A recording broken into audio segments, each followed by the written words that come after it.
Good morning. I'm Joe Mangiacotti, and welcome to Conservatively Speaking on AM 830 WCRN, and as well as our sister station, AM 730 WACE in the western part of the state. Well, we have a lot to talk about today, starting at 6 a.m. Follow us on Facebook at Your Right Talk, as well as social media at Your Right Talk. You can also join the conversation at 508-871-7000.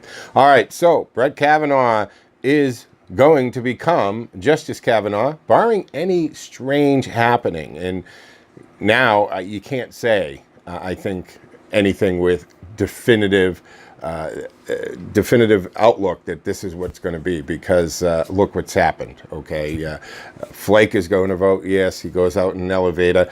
Some planted liberals attack him in an elevator. He comes back and he changes the whole thing. But maybe in the long run, that was a good thing, because it forced the FBI to do 1 week investigation and come back saying, you know, there is nothing here.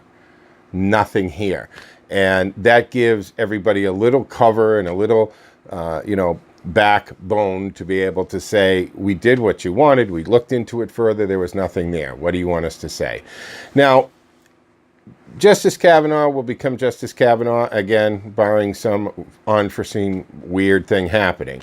But what happens after that? Will there be an asterisk next to his name going forward as a Supreme Court justice?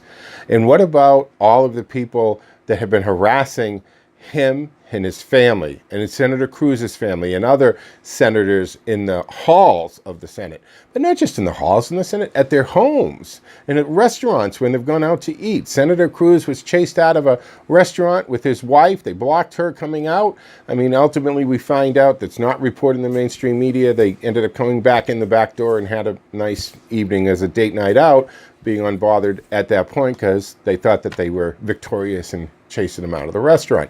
Point being, the behavior. There's been violence, mailing, right, white powder to the Pentagon and to the Senate offices. It turns out to be nothing, but just the fact that that's happened. How deranged and how violent are those extreme left people?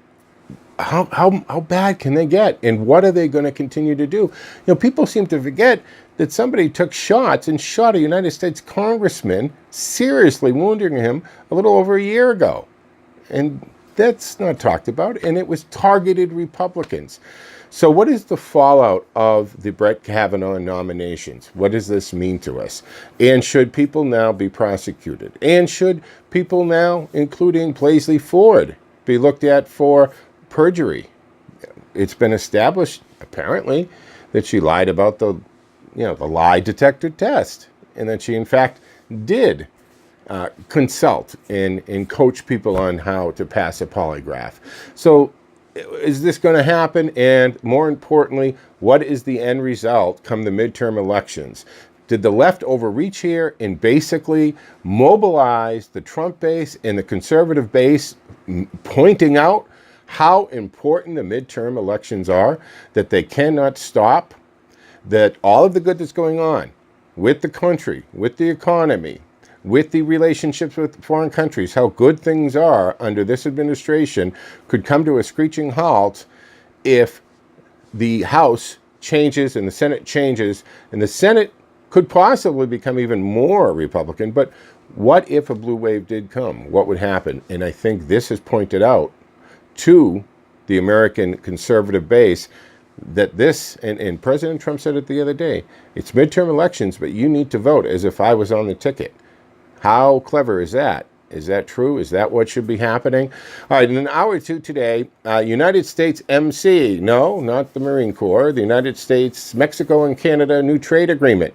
President Trump doesn't even want to talk about NAFTA. So what is that? Is it good? Is it bad? Okay, I don't know. Brian Riley will be joining us to discuss this USMC trade agreement and all things tariff and international relations when it comes to taxes, imports, and exports. So that's an hour two. At 7 o'clock, Brian Riley will join us. Again, that is Conservatively Speaking, 6 to 8 a.m. on WCRN. I'm Joe Mangiacotti. Follow us on Facebook at Your Right Talk, Twitter at Your Right Talk, and of course you can email us at yourrighttalk@gmail.com, and I'll see you on the radio.